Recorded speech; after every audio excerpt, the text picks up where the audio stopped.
Dr. Nasser Yassin from the American University in Beirut, Dr. Ahmed Zandani from the Ahmed bin Muhammad Military Academy, and Dr. Sham Al-Ghannam from Carnegie Mellon University.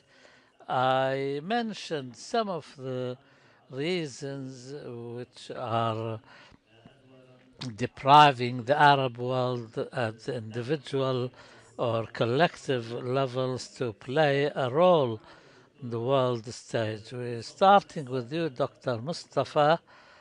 What's your assessment in the name of God, the most merciful, the most compassionate?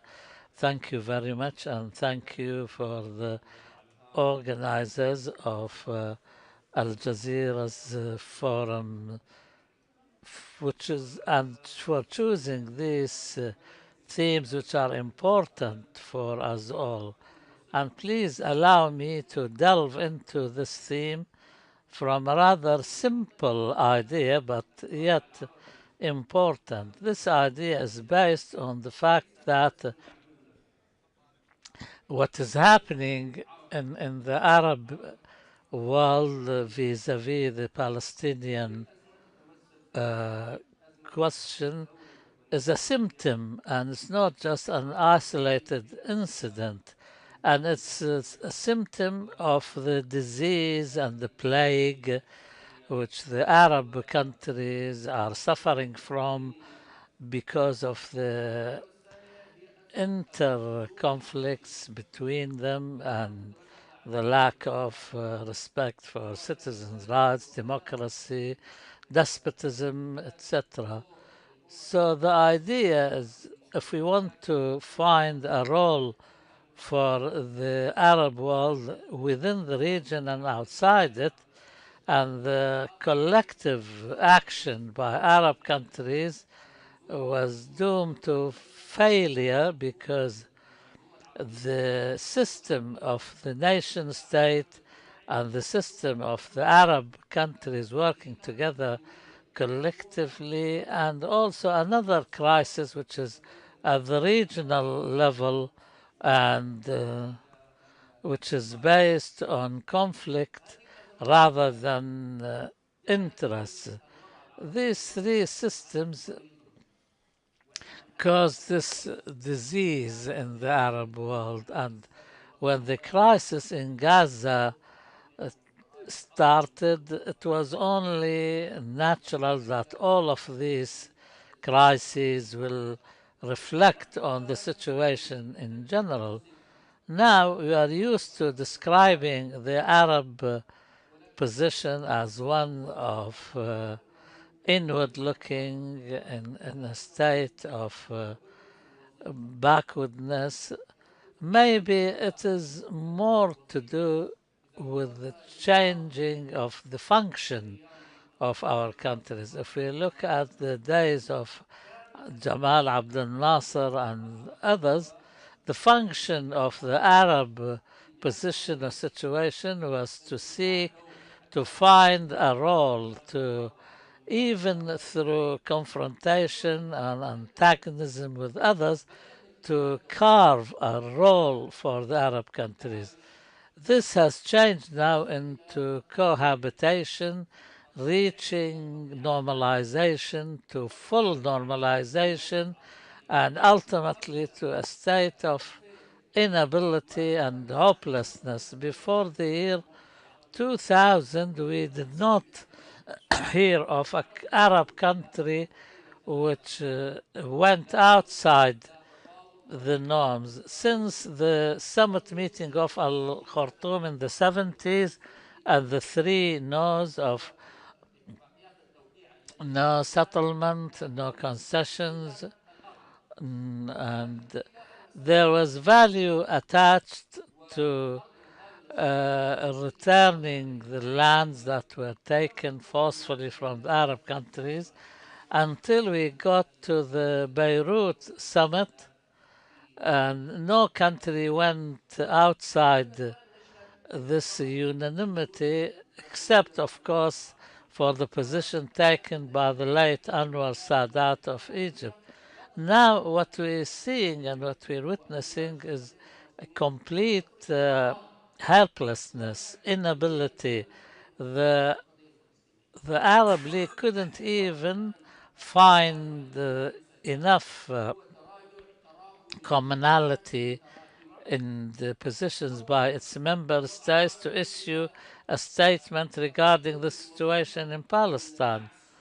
So, so the function changed from struggling to restore rights to coexisting with what's going on in the region.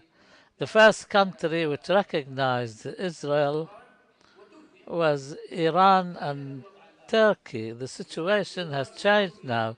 Now Iran and Turkey are no longer the same Iran and Turkey, which were at that time closer to Israel and in recognition of Israel. And the Arab states were at that time different. Now the Arab countries now which were in harmony with Iran and Turkey. Now the situation, Your Excellency, before I move to Dr. Nasser, you described the reality, the Arab reality, but you did not delve deeply into the causes as to the movement from trying to establish a role to normalization to total helplessness now.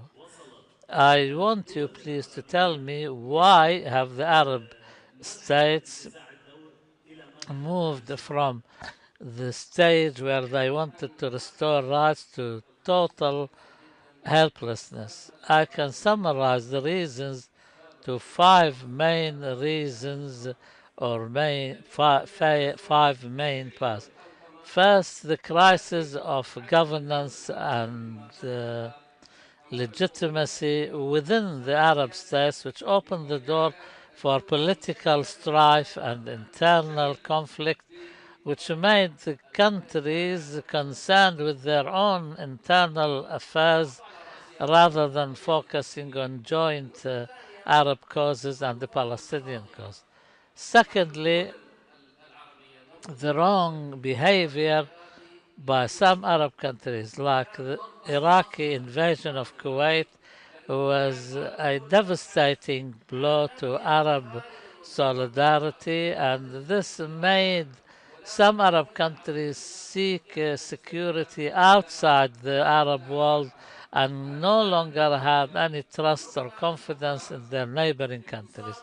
Another point was the fragility in the economies, which lacked integration and encouraged people to restore to conditional financing, debt services, and this has impacted the role they can play vis-à-vis the Palestinian cause. I wish that Arab countries have may work together to help each other. Now look at Egypt with its enormous debt problems, and this made countries look inward and be concerned with their internal situation. The fourth element is the unlimited, unconditional support by the West for Israel and the inability of Arab countries to leverage any influence they have. Number five, the regional atmosphere and environment which attracted outside intervention, and this kind of intervention turned our region into an arena for inner fighting. I remember in the Tehran conference last year, which was attended by a number of Arab and Asian countries, and discussed the situation of the region in view of the latest developments. I presented my idea that we have a triangle of Iran, Turkey, and Arab countries, and this region will not see any peace unless the relations between these three countries or three entities are solved. Thank you, Your Excellency. I turn to Dr. Nasser, formerly Minister of the Environment in Lebanon. Maybe the Lebanese situation is somewhat different, but ironically, the fragility of the Lebanese state has allowed some outside partners to support the Palestinian cause, whereas the position of the government itself is similar to other countries. To what extent has this situation allowed the Palestinian resistance, even at some stage, to play a role inside Lebanon? Good morning. Thank you, Hassan, for the introduction. Thank you, Al Jazeera, for organizing this forum. I am in the Arabic Center for Studies now. So the question here is about the influences over Lebanon because of the regional crises. But I want to speak about geography to answer the question, even if indirectly, but to clarify through analysis in geography, which has been neglected politically, to answer this question and maybe to show Lebanon as a paradigm of the small Arab countries who struggle because of the Arab retreat mentioned by Minister Mustafa. A book issued lately from the Arab Center, I don't want to make a commercial for it, but it's a translated book for David Endelman. It's entitled Red Line in the Sand, which is a book from a journalist who worked in international news agencies, and it was translated of late, and there is a version in Arabic of it. This shows the disintegration of the red lines which were in the world in all geographies, and the establishment of the state countries. And this is about a geography that is between regions, and now we are at a moment we see the red lines being redrawn, and we see them clearly during the past 2 years. If they are broken, they will affect specifically the countries that are fragile, such as Lebanon and the Levant countries. So we see now reformulation of those red lines, and this has consequences on the vulnerable countries. So this new geography must be looked through three pillars, geographical that is, and I will try to be brief. First, regarding Lebanon and some countries in the Levant and other Arab countries, with the reappearance of sectarian and national identities, Lebanon struggles and suffers because of restoring its geography, because it was built in a fragile way, but there was what is called the Lebanese formula. Some know it, which is Muslims, Christians, and other sectors agreed to organize the relationship between them after the end of the French colonization and to have accordance between each other. The problem with this formula is that it is shakeable easily. We have seen it in 1958 with the Baghdad alliance and with the Arab nationalism and the Arab or the Palestinian issue and its movement to Lebanon. Also, the launch of the resistance after the Cairo Agreement. So we see all the regional geography affect this.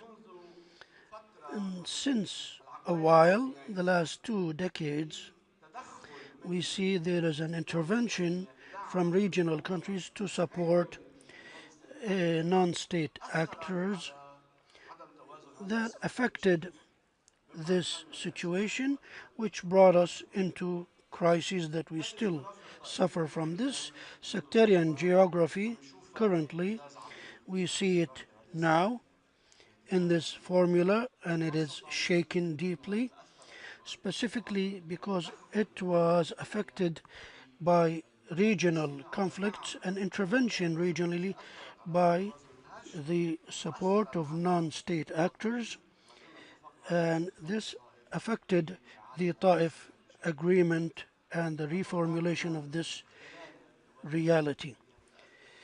So we see Lebanon being affected by regional interventions, but there is another point dealing with what has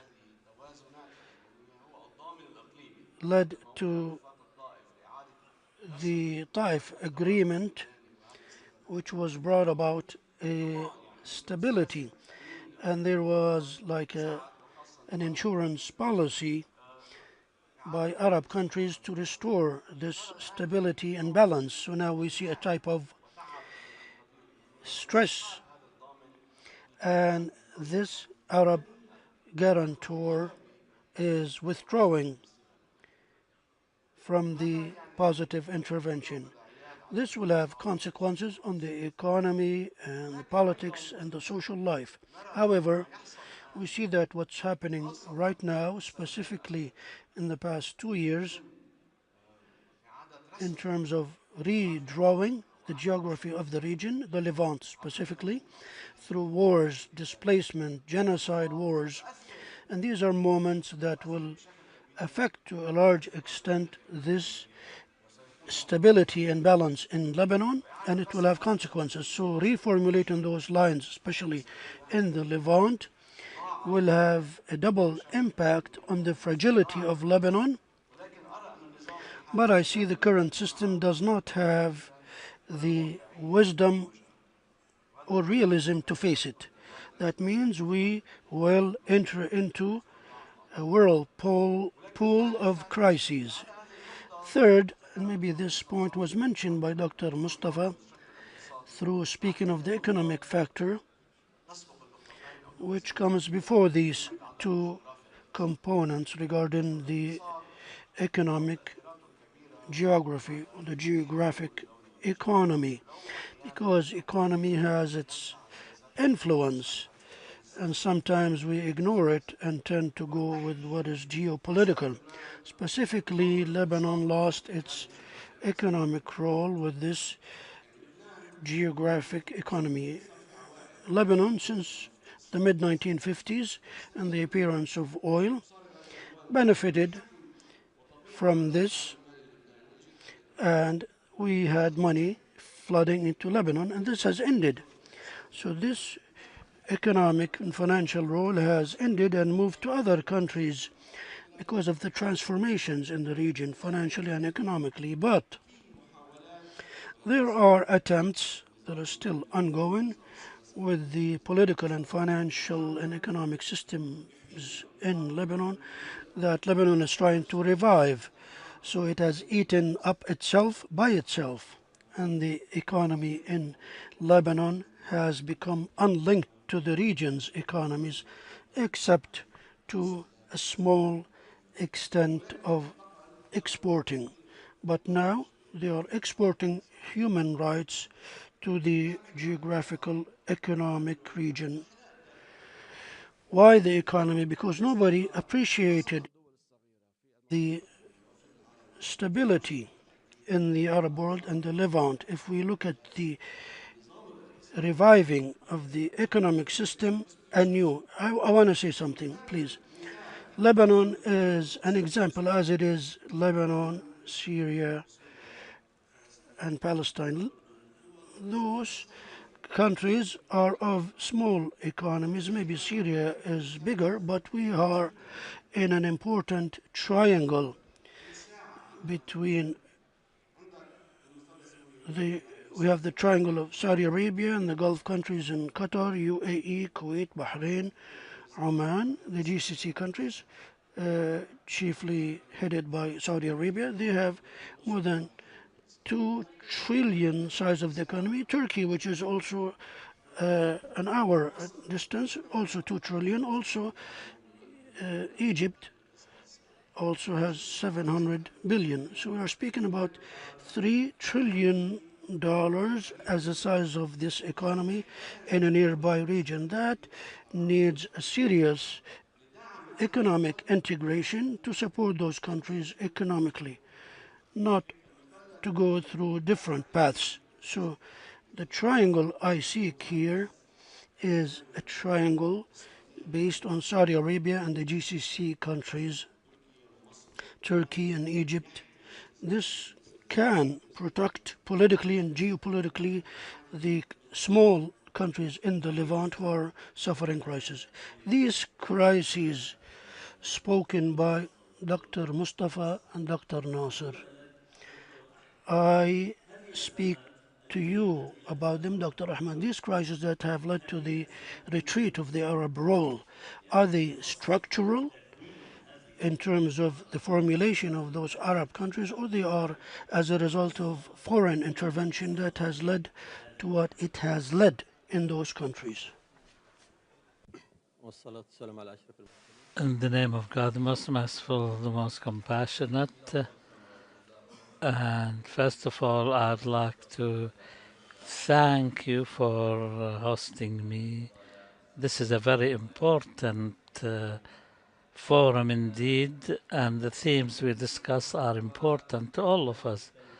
Your question is at the heart of the problem we are facing in the Arab world, and in an attempt to answer it, we have to touch the raw nerve and understand what is the secret behind this weakness and this state of backwardness. And it's not a secret that everybody understands the situation, so much so that people are wondering, is there really an Arab order as such? When you look at the world order or the international order, you see there are central states and peripheral states. We know that we are on the margins. This means that we cannot impact what goes on in the world, and our policies are reactive and not proactive. If we do not say that we are in a subservient state of affairs, and when we talk about Israel, Israel is at the core of this international order, and Israel enjoys an open-ended support before any crisis, during crises, and after the crisis. And this support is absolute. I remember the reaction of the United States when the Palestinian resistance launched the Al-Aqsa flood battle. They immediately send aircraft carriers with a clear warning to anybody who will attempt to support the Palestinians or stand by them. So what's the secret in making this international order? Who created the system? And the situation is not as if things just happen due to failures by some factors. The question really is this system which was built since the collapse of the Ottoman Empire, and the Arab regions under the Ottoman Empire were colonialized and designed for this region. Of course, Britain played a pivotal role in this, They send their experts, their anthropologists, geographical experts who came to the region. When they talk, John Philippi and Philippi, he studied even the desert and the birds and the life of the birds and many others who study this region. They study the geography, the anthropology, the different sects, and this order was established. Now in Iraq, the fragile order, which is built on Gertrude Bill, was an Orientalist and an intelligence officer, and through her reports determined who would be appointed and who would be hired or fired, and established this order built on factionalism and sectarianism. Mark Sachs, the famous British foreign secretary who signed the Sykes-Picot agreements with his French counterpart, viewed this region as a map which is to be redrawn in a way to establish a fragile regional order which is more susceptible to division and not unity and can be easily controlled. These are the ones who built this order. We in the Arab and Muslim worlds at that time were no more than well, there were attempts. We were not completely useless, but there were attempts to resist. The United Nations conducted important studies in 2002 and 2004 about the situation of the Arab world and discovered that in the Cold War period, the Arab countries were better in the fields of education, healthcare, etc. There were attempts, but like when Dr. Mustafa said, the wrong decisions and like the occupation of Kuwait, and also there was a change in the international world order, but we started facing a unilateral,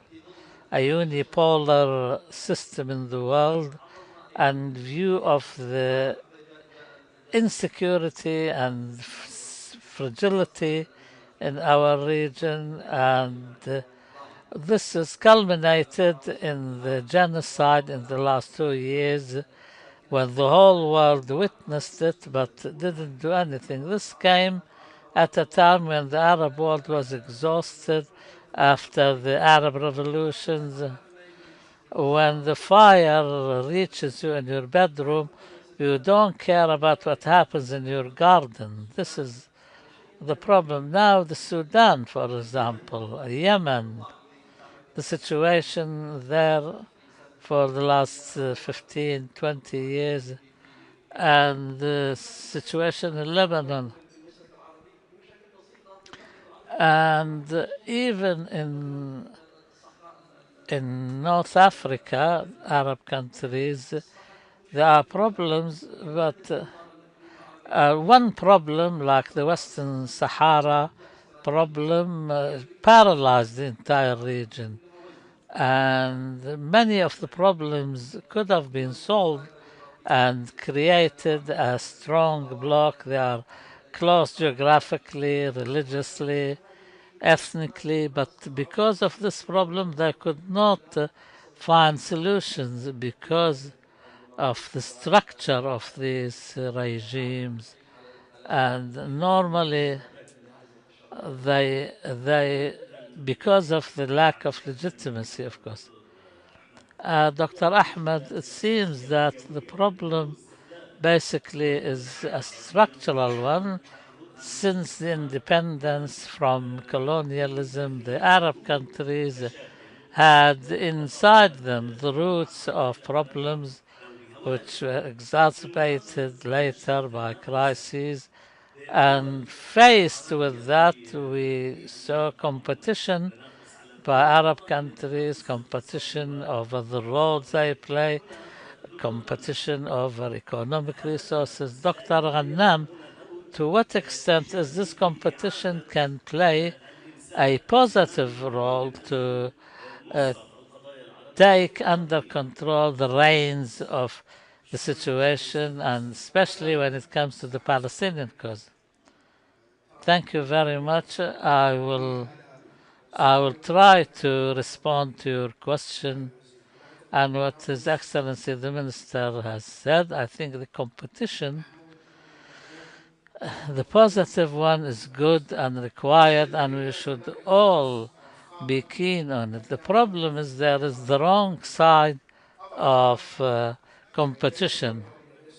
And this has weakened all Arab countries in general and the Gulf countries in particular. There are opportunities, but to utilize them requires an immediate change. First of all, we must intensify real cooperation and not just symbolic ones, and we should have joint infrastructure, and there should be economic cooperation before any military or political cooperation in the networks of communications. We see in the Yemen the latest intervention by Saudi Arabia in Yemen focuses on this, and this is very important and vital and should not be ignored. All these countries are faced with separatist movements. The other point which I deem important, that the friction points, the hotspots, should be dealt with immediately, and these fires should be extinguished. Somalia, Sudan, the Fertile Crescent in its entirety, Yemen, all of these areas. And what what can be ended with a one phone call is much better than being dealt with a battalion of military force. And of course, we shouldn't have amongst us those who are conspiring with outside powers against us all. Of course, it's normal that nation states compete. These are not charities, but there is the stability of the Arab countries as a whole, which should be respected and taken into consideration. The other thing is the importance of diversifying international cooperations. I'm not talking about cliches, even the partnerships which do not show interest immediately, but that should be there. It's true that the American allies are the most important in the region, and this is apparent to all of us, but even the Gulf countries differ in the way they deal with America. But we also have ties with China, Russia, Africa, and Asia. This gives us a margin of maneuver, and I think there is a concept, and we learn this through the Russian-Ukrainian model. I'm not talking about neutrality similarly to Switzerland, but the principle of the non-alignment is still good, and it's worthy of consideration and can be achievable. But sometimes things cannot be achieved without having power and force in all its forms. The most important thing which we saw is the naked force without any ethics, any morality being apparent. Has Morgenthau, in his book Politics Between Nations, talked about the importance of force, but he sort of covered that with ethics. Now, this is just brute force. America when they invaded Iraq, used nation building, but now nobody uses that. The major powers do not deem it necessary to use that. Unfortunately, we are the bottom of the balance of power. The best that we can do is absorb shocks and manage them, and we can also raise the cost for those who cause these crises in a way which can impact the cause people who cause this kind of crisis. And sometimes this takes us to some unexpected forms of alliances. The Abraham Accords are not an ethical normalization and can never be so, but it's a temporary equation to strike some balance. What we want is sustainable alliances. Now we see a change in the world. There is the hybrid world, the new technology, and Mr. Hassan, you mentioned this. There are some developmental models which is reflected not only in defense but on security, the economy, and so much so that we can now expedite our move towards them. Now the fluidity is huge and the discrepancies are big. Even the major powers which used to conspire against us now have differences between them. Look at Greenland, Europe and America, the East and West. These are areas we can move into, and this requires seriousness, authenticity, true intentions, and the ability to deal with the status quo. And this is achievable at this difficult times. After all this explanation, thank you, gentlemen.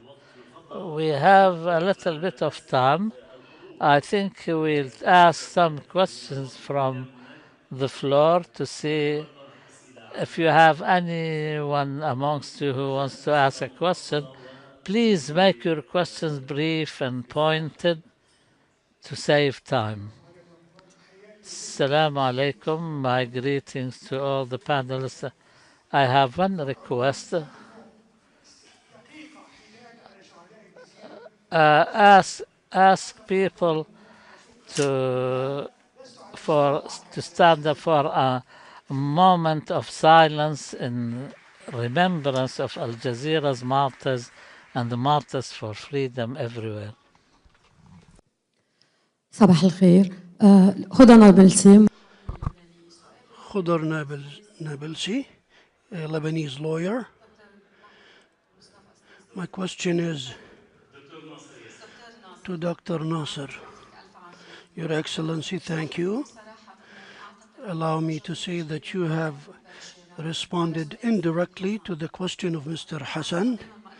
Contrary to what you said, you will answer directly. So, do you believe that the quick transformations that are taking place right now, how can we keep the Palestinian cause as a central issue in the international and regional perspective? I want a direct answer. Let's take two more questions and then we will answer.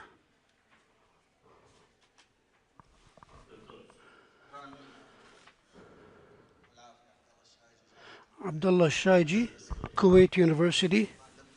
Thank you all, and I thank the panelists. We are living in an Arab retreat. The Arab regime failed drastically. Each Arab country now is trying